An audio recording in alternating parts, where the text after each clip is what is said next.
换到了何为能见，这会儿已经是晚上7点多了。那本来呢，我是打算明天再来拍这个视频的，但是今天到了个新面孔，实在是有点忍不住，想跟大家第一时间分享，就是我手里的这张硬重 RTX 5060 台16G 超级冰龙。硬重也跟我说了，这张卡使用的是全新的散热模具，和前面发布的5070、5070 钛还有5080使用的散热模具不是一套方案哦。之前呢，我也做过5070 钛超级冰龙的首发开箱和评测，不管是颜值还是用料，到现在还印象深刻。那这张5060的16G 超级冰龙实际表现到底怎么样呢？咱们先不废话了，直接开箱。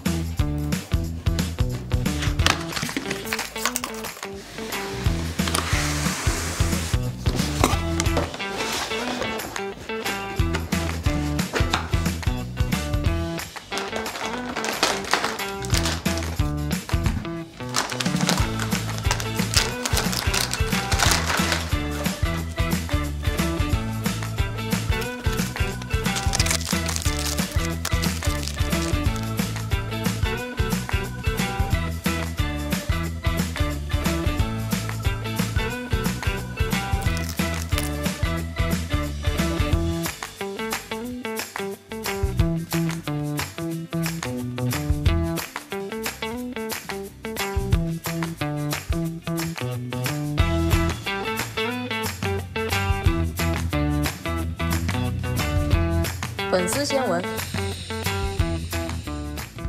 ，OK， 你现在看到的就是硬重 RTX 5060 钛16G 超级冰龙的本体了。我这边呢也顺手拿了一张5070 钛超级冰龙放在一起，给大家做一下直观的对比。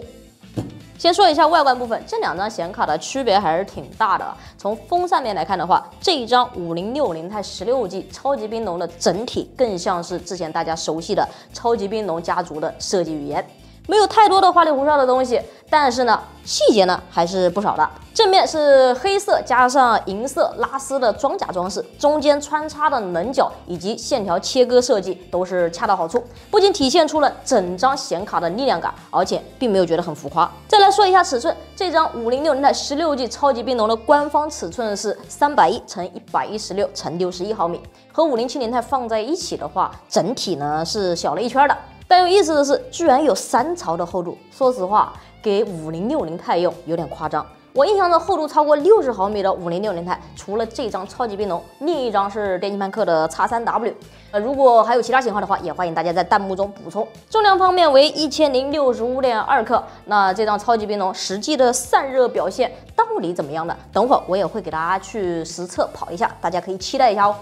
散热这一块的话，这张显卡是配备了3把直径88毫米的9散叶轴流风扇，支持智能启停哦。至于内部的散热规模到底有多狠呢？等会儿我们上机实测完之后呢，也会直接拆给大家去看。供电接口方面呢，使用的是一个单8 pin， 同时右侧这边一整块是这张显卡的灯光区域。它的设计语言和之前的超级冰龙是比较相似的，可以通过显卡右侧的这个接口，再加上包装盒里面赠送的这一根 ARGB 转接线，连接主板上的5伏3灯接口，实现灯光同步。接下来我们再来看一下背面，背板呢是一整块的金属背板，表面看起来像是磨砂的感觉，但是你上手摸起来的话，会感觉非常的顺滑，质感呢是稍微偏细腻一点的那种。同时呢，这里还做了不规则的开口镂空设计，可以用来辅助散热。OK， 外观这部分呢就已经能看出来了，硬重在这张 RTX 5060钛16G 超级冰龙上面确实是下了功夫的。接下来我们直接上机实测，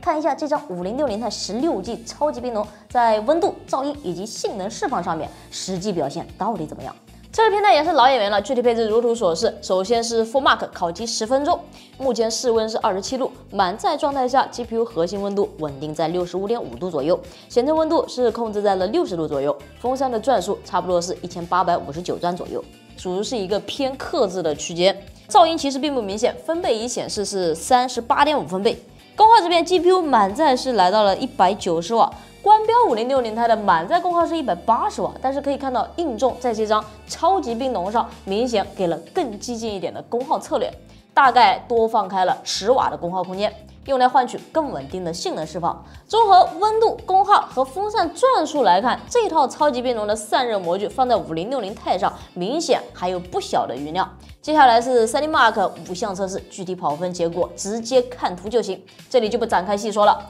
接下来直接进入具体的游戏实测环节，本次一共选了7款主流的3A 大作和网游进行测试。测试环境统一为2K 分辨率最高画质，其中在支持 DLSS 的游戏中，我会开启 DLSS 进行实测，看看帧数和温度表现到底如何。首先是在《赛博朋克2077》中，在2K 最高画质加 DLSS 4倍补帧的预设下，游戏的平均帧数约为193帧，游戏体验还是非常丝滑的。GPU 的核心温度维持在61度左右，显存占用约为8.7G， 表现相当从容。在黑神话：悟空中，平均帧是来到了约113帧，帧数表现依然是非常丝滑，显存占用约为9G。GPU 的核心温度约为57度左右。在漫威争锋中，游戏的平均帧数可以来到约260帧以上，在 DLSS 的加持下，畅玩确实没有什么压力。显存占用约为6.5G，GPU 核心温度维持在60度左右。至于 CS2、PUBG、永劫无间、三角洲这几款主流网游，对于这张5060 16G 超级冰龙来说，就更是从容应对了。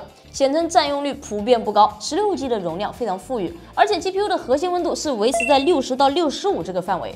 综合来看，这一张 RTX 5060 16G 超级冰龙在2K 分辨率下，不仅可以畅玩主流的3A 大作与网游，显存容量也非常富裕，温度控制也是恰到好处。既然温度表现这么出色，那内部用料到底怎么样呢？接下来我们就直接拆解，一起看看这张5060 16G 超级冰龙的内部设计和用料水平。首先来看它的 PCB， 这一张5060 16G 超级冰龙搭载的是 GB206-300-A1 核心，核心周围分布了4颗，单颗容量为2GB 三星的 GDDR7 显存，同时在 PCB 背部还布置了另外4颗显存，前后共计8颗，组成完整的16GB 显存容量。供电方面使用了5+2项，应对5060 钛这颗核心也是完全足够了。来到散热模具的部分，这张5060 16G 超级冰龙内部是使用了4根6毫米热管，并且搭配了一体式镀镍铜底，完全覆盖住了核心与显存。另外一个很直观的点就是鳍片本身的规模，这个厚度和密度你能在5060 钛上见到，就非常离谱。说实话，这个散热规模即便是应对5070都是完全足够的，用来给5060 钛就更从容了。整体来看，这张硬重 RTX 5060 16G 超级冰龙，无论是外观设计、散热表现、游戏体验，还是内部用料，都确实对得起旗舰的定位。不过这里要给大家泼一盆冷水了，硬重这边跟我确认过，由于目前 GDDR7 显存供应紧张，这张5060 16G 超级冰龙在首批货源售罄之后，后续还会不会继续生产，真的就是随缘了。接下来产能会优先转向5060 8G。好消息是，散热模具和外观设计都会完全保持一致。5060 8G 的超级冰龙已经确认会在1月正式发布，同时后续还会陆续推出5060的超级冰龙以及纯白的雪域冰龙系列，大家可以持续关注一下。不知道大家觉得这一张5060 16G 超级冰龙表现如何呢？欢迎大家在弹幕中投票，聊聊你的看法。以上就是本期视频的全部内容了，感谢大家的耐心观看，我们下期视频再见。